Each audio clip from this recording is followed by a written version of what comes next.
going on, friends? My name is M2Drades, and welcome back to another episode of Paper Mario: The Thousand-Year Door for the Nintendo Switch. We're all hopped up last time.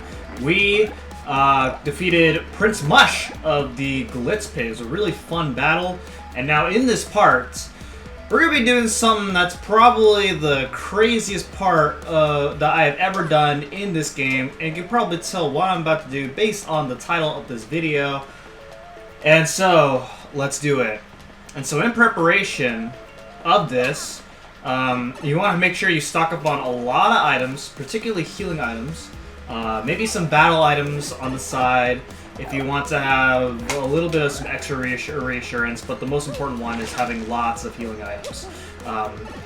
Healing items, life shrooms, really good partners, and then as well as having a decent amount of badges as well. You can actually do this dungeon as early as after Chapter 1, and it's actually very possible to complete this dungeon as early as Chapter 1, but that requires you to be extremely lucky, and whether or not you think it's worth it is kind of up to how challenging you want this to be.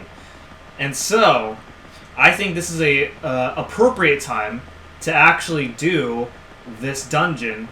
This dungeon is known as the Pit of 100 Trials. Danger, do not enter. This pipe is the entrance to the Pit of 100 Trials. First attack and bub attack badges do not work, so beware. What those badges are is, they're badges that allow you to hit enemies in the overworld without initiating a fight at all, which makes sense that they're not allowed in Pit of 100 Trials because that would make things a little bit too easy. So, yeah, we're going to be doing this dungeon, and we're going to go through all of it in this video. I don't know about this whole episode, but definitely this video. So, let's go inside.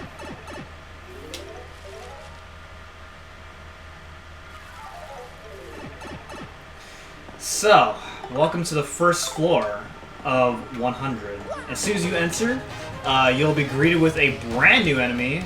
It is known as a Gloomba. 7 HP with, I think it's 3 attack power in this game. It was 2 in the first game, but I think it's 3 now. Yeah, 3. And basically it's just a stronger variation of a Goomba. So you'll be encountering those only in Pit of 100 Trials. There are actually some enemies that you can only find in Pit of 100 Trials, and I will not be going over those because a lot of those enemies are basically the stronger variations of enemies that we've already seen. So you're already at that point. You're already familiar with their moveset. They'll just do a lot of damage, and they're just stronger. So you'll be seeing the toughest variations of enemies here in Pit of 100 Trials. Basically, right now, since this is the first floor, it is going to start off pretty easy.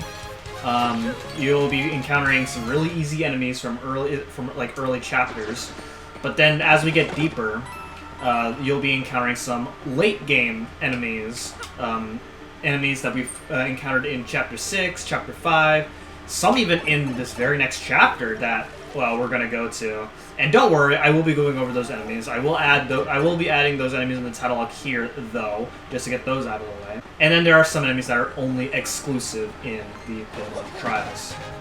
As a result, it's pretty much a gauntlet for the most part. Every 10 floors, you will have an opportunity to get a unique item. Most of the items that you get for every 10 floors is unique, and can further help you through the dungeon. And there's also a random chance where you'll be seeing Charlieton. He'll sell you items for a pretty expensive price, but a lot of the items that he'll sell will be very useful, so that way you have some insurance in helping your success rate in the Pit of 100 Trials. Also, in every 10 floors, there is an opportunity for you to leave the dungeon if you feel like the Pit of 100 Trials is getting a little bit too challenging. However, if you leave, then you gotta redo the entire dungeon all over again. And then also, in addition, in random floors, you'll be seeing a Puny who can help you, give you a shortcut through some of the floors if you feel like skipping some floors. But we're going to do all of them. I'm not going to be skipping any floors. We're going to do every fight in this dungeon. And then after that, your reward is by reaching the 100th floor.